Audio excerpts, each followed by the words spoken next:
Maybe you have heard of Sealand before, a micronation set on an old seafort that is struggling to be recognized even today. Well, it turns out it can get even crazier than that. Come and enter the vault to find out about New Atlantis.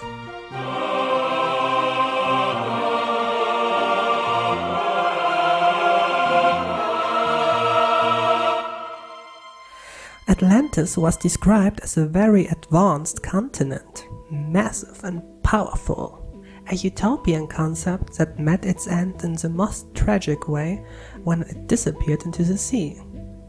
But that's not the Atlantis we are talking about. Today we are talking about a new Atlantis, a great and... okay, who are we kidding? But let's not get ahead of ourselves.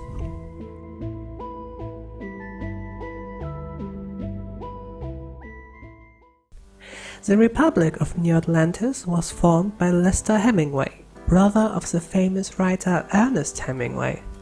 Although Leicester is perhaps lesser known, it would be wrong to say that he wasn't talented himself, as he had a gift for writing as well. His most famous work would be the biography of his brother, fittingly titled My Brother Ernest Hemingway. Now, the fact that this book was very successful has a lot to do with New Atlantis, as it gave Leicester the financial base to finally start it.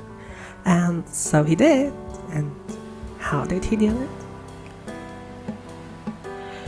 In 1964, he constructed an 8 by 30 foot, or 2.4 by 9.1 meter bamboo raft and used a Ford engine block to anchor it off the coast of Jamaica, in an area that was considered international waters at the time.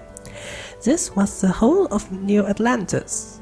Well, he claimed that the seafloor below was New Atlantis territory as well, but I'm not sure he understood how these things work. You see, he claimed that he got the right to make a country through the Guano Islands Act of 1856, which allowed US citizens to claim and mine any island where you could find guano, but only if no other government had already claimed it. By the way, guano is bird or bat feces used as fertilizer.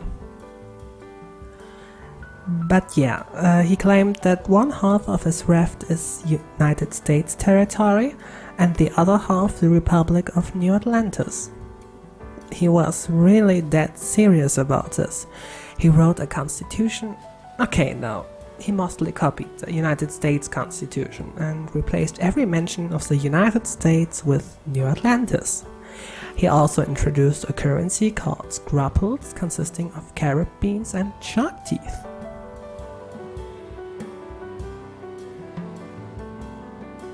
And of course, what's a country without people living on it?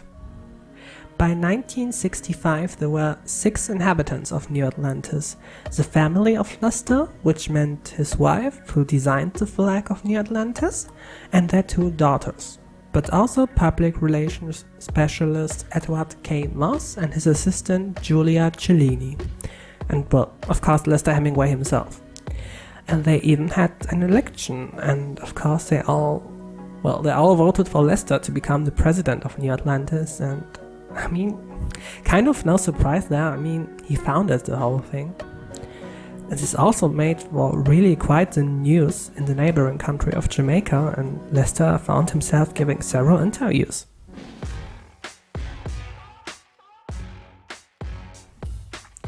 But why? Why all of this? I mean, why go through the whole effort and all the money for something that's so ridiculous? The truth is, the intention behind it is actually not so bad. For one, it was to be an experiment with democracy, but even more, New Atlantis was to become a research base that looks at marine life in the Caribbean Sea. He also believed to be validated in his actions when he was addressed as acting president in a note from the White House. But soon the finances began to dwindle as his currency of scrapels couldn't really pay his bills. He tried to sell stamps with different themes to finance New Atlantis, but none of them were recognized by the Universal Postal Union, which meant they had no validity and couldn't be used.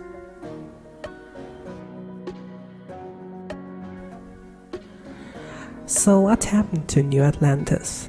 Well, Leicester wanted to expand his country, but in 1966 it met its end in a quite ironic way when a tropical storm destroyed it.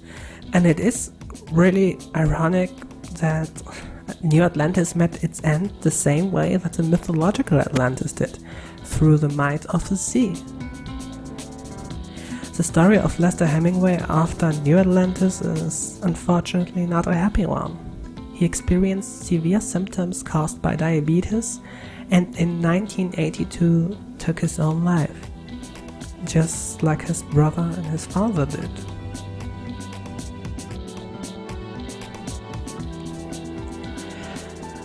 What did we learn from New Atlantis? That is going to be my opinion on that matter, but I believe that New Atlantis was a concept full of good intentions from someone who tried to live up to the reputation of his brother. Leicester always had to live in his shadow, kind of, and I imagine he wanted to be great by himself, to really be known for something big. As ridiculous as the story is, I feel it really has a sad undertone to it. So all I can say in the end is that I hope that Leicester has found his peace.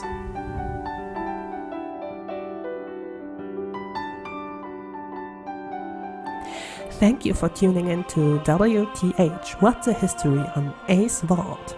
I'm A and I talk about all things history, especially when it's more obscure, art, especially fascinating or just truly bonkers. If you like this video, leave a like and subscribe for more content is planned. Have a nice week and I'll see you next time!